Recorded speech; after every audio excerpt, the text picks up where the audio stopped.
Good evening, London. Allow me first to apologize for this. The emergency channel! I do, like many of you, appreciate the comforts of everyday routine, the security of the familiar, the tranquility of repetition.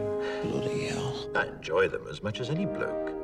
But in the spirit of commemoration, Who's that, Mum? whereby those important events of the past, usually associated with someone's death or the end of some awful bloody struggle, are celebrated with a nice holiday, I thought we could mark this November the 5th, a day that is sadly no longer remembered, by taking some time out of our daily lives to sit down and have a little chat.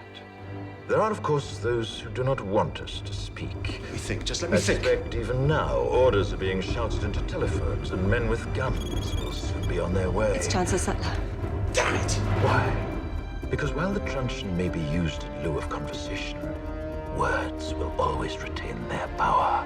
Words offer the means to meaning, and for those who will listen, the enunciation of truth. And the truth is, there is something terribly wrong with this country, isn't there? You designed it, sir. You wanted it foolproof. You told me every television in London. Cruelty and injustice, intolerance and oppression.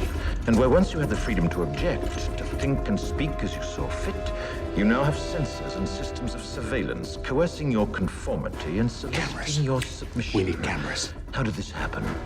Who's to blame? Well, certainly there are those who are more responsible than others, and they will be held accountable. But again, truth be told, if you're looking for the guilty, you need only look into a mirror. I know why you did it. I know you were afraid. Who wouldn't be? War, terror, disease. There were a myriad of problems which conspired to corrupt your reason and rob you of your common sense. Fear got the best of you, and in your panic you turned to the now High Chancellor Adam Sutler. He promised you order, he promised you peace, and all he demanded in return was your silent, obedient consent. Inspector, you're almost through. Last night, I sought to end that silence. Last night, I destroyed the Old Bailey to remind this country of what it has forgotten. More than 400 years ago, a great citizen wished to embed the 5th of November forever in our memory. His hope was to remind the world that fairness, justice, and freedom are more than words. They are perspectives. So if you've seen nothing, if the crimes of this government remain unknown to you, then I would suggest that you allow the 5th of November to pass unmarked.